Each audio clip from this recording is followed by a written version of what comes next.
Bonsoir à tous, ravi de vous retrouver pour votre journal en français de ce soir. Voici les principaux actualités de ce lundi. Sommet Caroline Homsokhein, vice-premier ministre, ministre de l'Intérieur, clôt le 10 mars 2023, la réunion pour résumer les résultats des travaux pour 2022 et relever les objectifs de travail pour 2023 de la municipalité de Phnom Penh. À l'occasion de la clôture de la réunion pour résumer les résultats des travaux pour 2022 et relever les objectifs de travail pour 2023 de l'administration de la municipalité de Phnom Penh, Sommet Caroline Homsokhein, vice-premier ministre et ministre de l'Intérieur, a exhorté les autorités de Phnom Penh à créer des parkings publics et encourage le secteur privé à investir dans le développement de parkings publics pour réduire le stationnement sur la voie publique et la construction de bâtiments publics et privés et le développement des infrastructures de transport à Phnom Penh, y compris le transport sur la voie fluviale pour éviter les embouteillages et la sécurité routière. Sommet Caroline Homsokhein a déclaré que l'administration de la municipalité de Phnom Penh doit continuer à s'efforcer de bien mettre en œuvre en 2023, notamment pour participer à l'élection de la 7e législature de l'Assemblée nationale qui aura lieu le 23 juillet 2023 pour qu'elle soit libre, équitable, sûre et accueillir les 32e SEA Games et les 12e Asian Para Games. En 2023, l'administration de la municipalité de Phnom Penh et le groupe de travail du gouvernement royal à la capitale de Phnom Penh doivent travailler ensemble pour renforcer la gestion de la sécurité, de l'ordre public et de la sécurité sociale, accroître l'éducation du public pour comprendre et respecter le code de la route, tout en appliquant strictement la mise en œuvre des mesures administratives et juridiques pour les contrevenants et s'efforcer de mettre en place des panneaux d'affichage dans les rues de manière ordonnée, en donnant la priorité à la disposition des feux et des panneaux de signalisation. Sommet Caroline Homsokhein a aussi exhorté l'administration de la municipalité de Phnom Penh de la réforme sur la décentralisation et de la déconcentration. Selon Sommet Caroline Hom, le gouvernement royal a décidé d'adopter le programme national de développement démocratique infranational phase 2 2021-2030 qui met l'accent sur la répartition des pouvoirs, des rôles et des responsabilités entre les ministères et les institutions.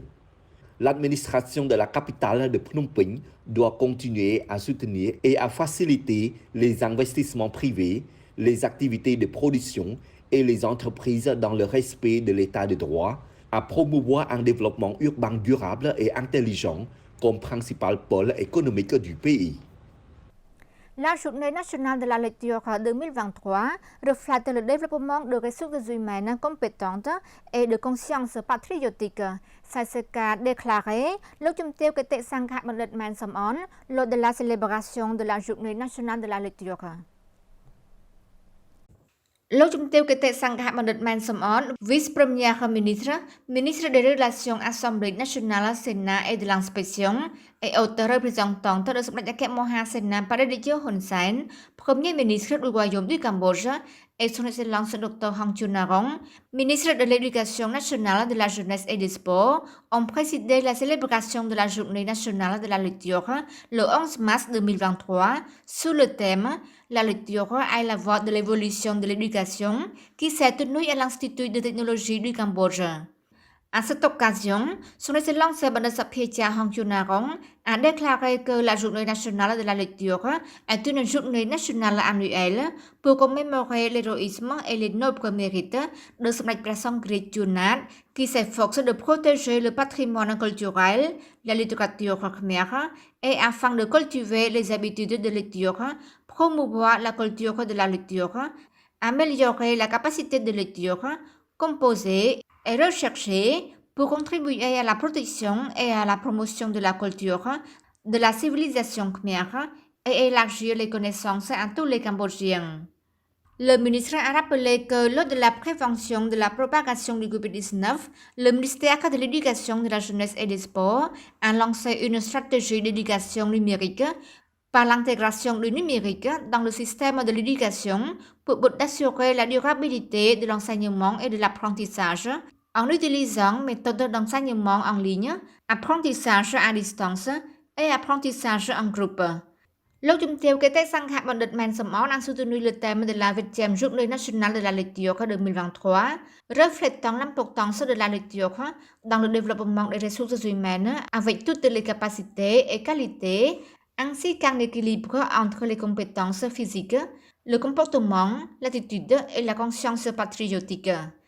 លោកជំទាវ គតិសង្ឃបណ្ឌិត ម៉ែន សំអន a également appelé toutes les parties concernées, les partenaires au développement et les donateurs à continuer à coopérer et à soutenir la célébration de la Journée nationale de la lecture le 11 mars, qui sera célébrée chaque année en créant un programme plus riche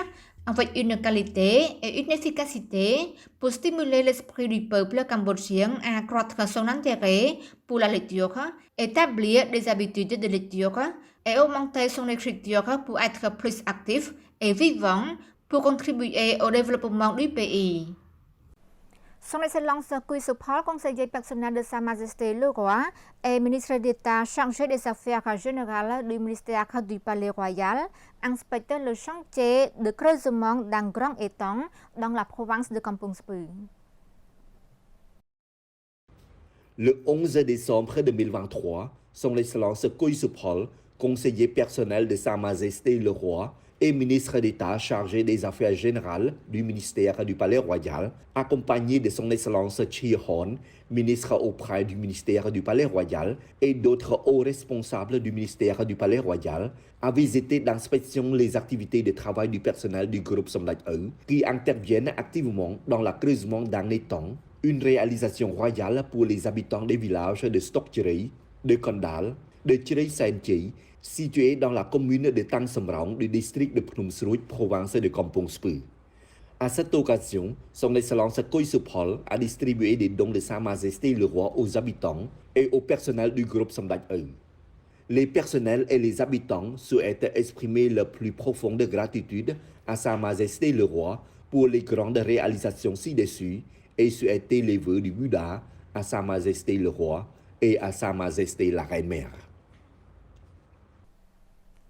លោក ជំទាវ ភឿង សកលណា ministre de la Culture et des Beaux-Arts, a coupé le ruban pour ouvrir officiellement le premier centre de formation à l'artisanat cambodgien à Siem Reap. Le premier centre de formation artisanale au Cambodge, Satcha, a été officiellement inauguré le matin du 11 mars 2023 sous la présidence de Lok Chumteo Phương Sakona,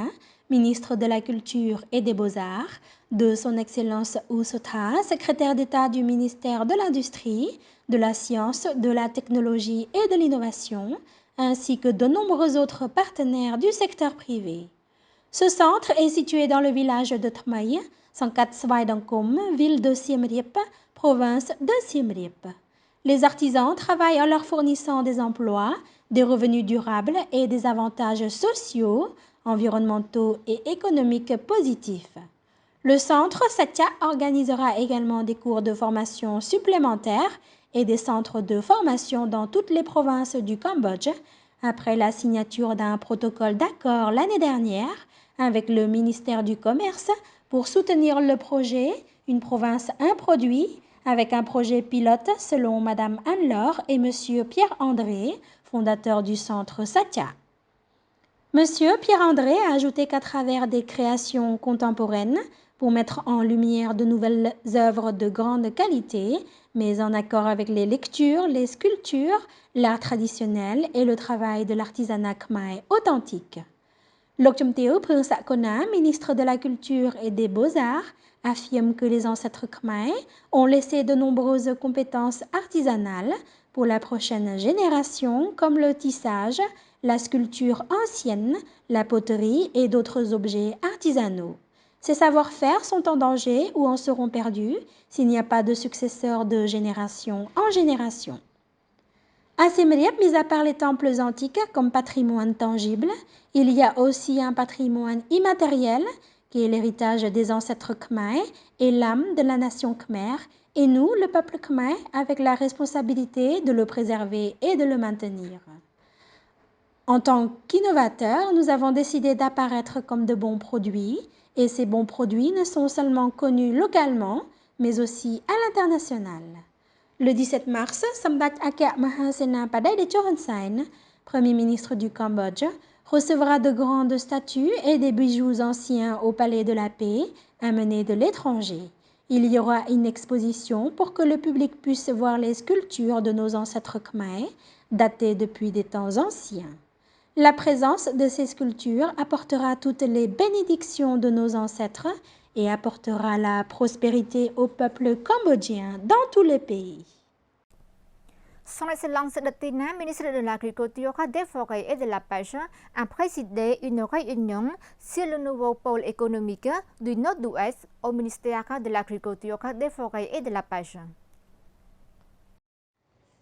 Selon le ministre, cette rencontre est très importante pour que le nouveau pôle économique naisse comme prévu et puisse faciliter les marchés d'exportation et d'importation entre le Cambodge et la Chine pour favoriser en principe la croissance économique ainsi que la durabilité économique et environnementale. Le ministre a conseillé à chaque sous-secteur d'examiner la source potentielle de l'identité du produit ainsi que les procédures commerciales des pays membres de l'OMC en co-investissant avec des entreprises pour gagner des revenus supplémentaires.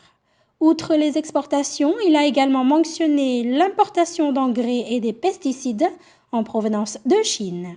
À travers cette réunion, les groupes de travail de chaque sous-secteur devraient préparer une proposition pour le 4e pôle économique à la fois court, moyen et à long terme, en liaison avec le corridor poisson et riz à soumettre au gouvernement pour l'examen de l'efficacité économique pendant une décennie. Le professeur Slim Khalboul et la professeure Marie-Nathalie Leblanc, recteur et vice-rectrice de l'Agence universitaire de la francophonie AOIF, se sont rendus à Phnom Penh le 9 et 10 mars 2023. Cette visite, qui était dans le cadre d'une tournée en Asie-Pacifique, a permis de faire le point avec les diplomates francophones et les acteurs politiques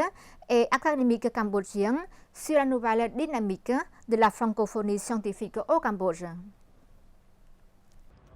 La mission ambitionne aussi de raffermir les liens entre l'AUF et ses universités membres dans le pays et de discuter de nouvelles perspectives de collaboration.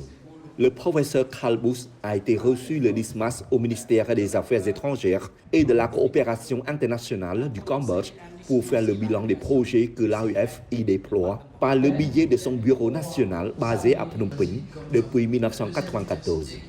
Depuis 2015, l'AEF a mobilisé au Cambodge près de 700 000 € en fonds propres et géré des projets totalisant plus d'1 million d'euros de financement tiers, Union européenne, Fondation Pierre Fabre, MEAE français.